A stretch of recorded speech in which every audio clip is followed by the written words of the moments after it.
എല്ലാം നമ്മുടെ യൂറോപ്പിലെ ഡ്രൈവർമാർക്കൊക്കെ വേണ്ടിയാട്ടോ. ഞാനിപ്പം വരുന്ന വഴിക്ക് ലൈവായിട്ട് ഇപ്പം നമുക്ക് സംഭവിച്ചൊരു കാര്യമാണ്. നമുക്കെന്ന് വെച്ചാൽ നമ്മൾ വന്ന വഴിക്ക് നമ്മുടെ ഒരു യൂറോപ്പിലുള്ള ഒരു ഡ്രൈവറിന് സംഭവിച്ച കാര്യമാണിത്. ലൈവ് ഫ്രണ്ടിൽ നമ്മളൊരു 3 വണ്ടി ഫ്രണ്ടിൽ നടന്ന സംഭവമാണ്. അപ്പം മഞ്ഞുകാലമൊക്കെയാണ്, സ്നോയൊക്കെയാണ്. ഇതൊരു 15 കിലോമീറ്റർ സ്പീഡിൽ പോയ വണ്ടി ആക്സിഡന്റ് ആയതാണ് ഈ കാണുന്നത്.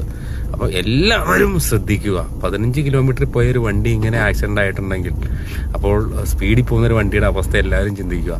ആർക്കും പോകാനില്ല, നമുക്ക് മാത്രമാണ് പോകാനുള്ളൂ എന്ന് മനസ്സിലാക്കുക. അപ്പോൾ എല്ലാവരും സേഫ് ജേർണി, സേഫ് ഡ്രൈവ്.